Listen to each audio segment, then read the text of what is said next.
Après 15 ans d'intervention, l'EPF installe son 4e PPI. Ce 4e PPI, il s'inspire d'abord du bilan des 3 premiers, qui est un bilan extrêmement positif. Positif parce que nous avons pu investir dans le foncier pratiquement, dans le dernier PPI, plus de 110 millions d'euros au profit des collectivités. Et puis aussi parce que nous avons, grâce à la fiscalité, la fameuse TSE, taxe spéciale d'équipement, su gagner une grande autonomie financière, gérer cette autonomie financière et surtout capitaliser cette fiscalité, de fait, pour l'utiliser uniquement en investissement. Alors au niveau de ce nouveau PPI, donc ce PPI 2019-2023, je pense que ça a été très très bien puisqu'il y a eu une forte participation des élus dans des groupes de travail pour ce PPI. C'était une démarche volontaire de la part des élus. Les élus qui ont voulu participer à ce groupe de travail ont été énormément épaulés par le personnel de l'EPF qui était en charge de la mise en place de ce PPI. Et les échanges ont été très fructueux, chacun pouvant donner ses idées, reprises par les techniciens, pour aboutir vraiment à un consensus entre les techniciens et les élus, un consensus pour l'intérêt général. Pour l'élaboration de ce 4e PPI, l'ensemble du groupe de travail a travaillé à plusieurs reprises dans le cadre de réunions, d'informations, de montage. Et c'est véritablement un travail collaboratif de la part de ces élus avec les services de l'établissement public foncier, de façon à bien mettre en œuvre les bonnes orientations sur les bons sujets en matière d'acquisition foncière, en matière de gestion, en matière de modalités d'action. Au 1er janvier 2015, le périmètre de l'EPF couvre une population d'environ 476 000 habitants. Fin 2016, c'est près de 660 000 habitants couverts, soit une augmentation de plus de 30%. La loi NOTRe prend effet au 1er janvier 2017 et cela impacte les périmètres de plusieurs EPCI de Haute-Savoie. Au lancement du 4e PPI, la population couverte par l'EPF est d'environ 720 000 habitants sur les 800 000 du département. Depuis 2017, le Grand Annecy est adhérent à l'établissement public foncier et donc c'est un cheminement nouveau pour nous et les avantages qui ressortent de ce 4e PPI nous donnent à penser que les interventions en matière de foncier seront plus souples, plus faciles.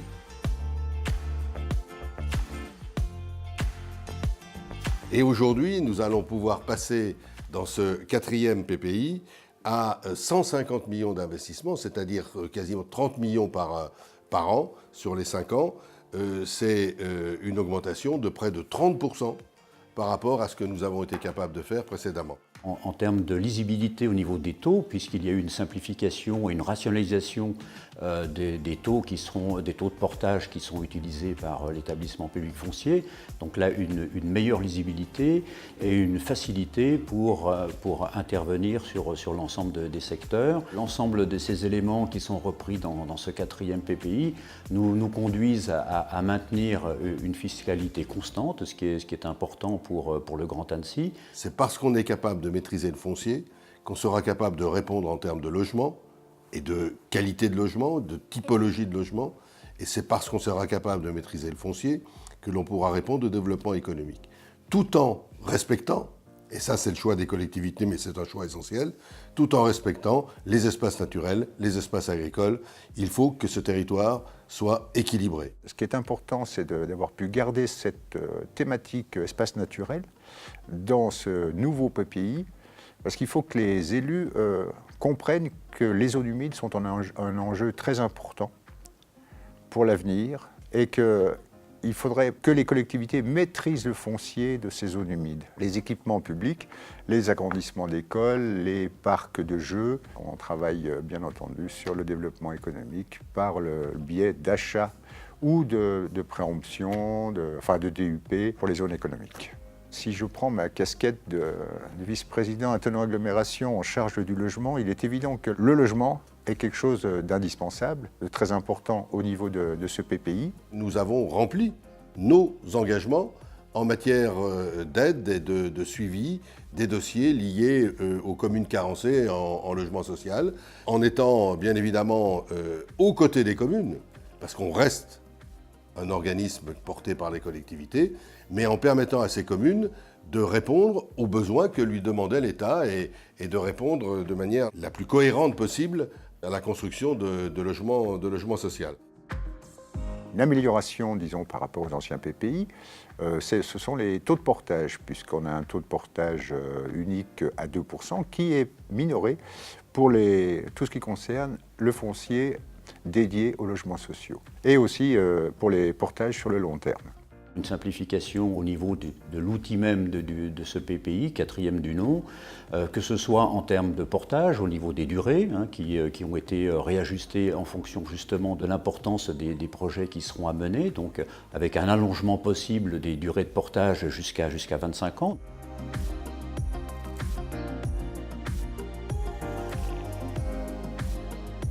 Depuis l'adhésion du Grand Annecy à l'établissement public foncier, c'est une découverte un peu pour nous, mais qui est positive dans la mesure où on se rend compte des moyens qui sont donnés par l'établissement public foncier en termes d'acquisition foncière, en termes de gestion patrimoniale, en termes de conseils et assistance donnés à ses adhérents. Donc là, c'est vraiment quelque chose sur lequel il faut mettre l'accent. Le soutien juridique et l'assistance administrative que l'EPF apporte à ces collectivités, notamment lors de l'acquisition. C'est très important qu'un professionnel soit là pour discuter avec les différents propriétaires pour l'acquisition, et ça soulage aussi les élus qui peuvent éventuellement être dans une situation un petit peu critique vis-à-vis de l'administré.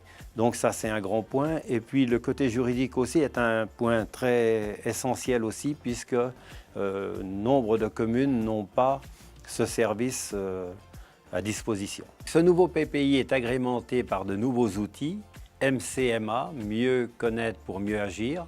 C'est un logiciel qui est à votre disposition. Tout récemment, un outil qui, à mon avis, prépare l'avenir, la foncière.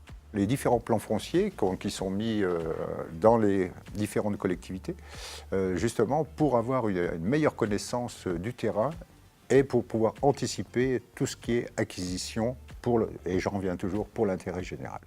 Je vous conseille fortement de vous rapprocher du document du PPI numéro 4 qui répondra à toutes vos questions. Je fais partie du conseil d'administration de l'EPF et c'est vraiment pour moi un vrai plaisir de travailler avec toute l'équipe de l'EPF, que ce soit l'équipe en tant que personnel, l'équipe dirigeante, et que ce soit au niveau de mes collègues élus.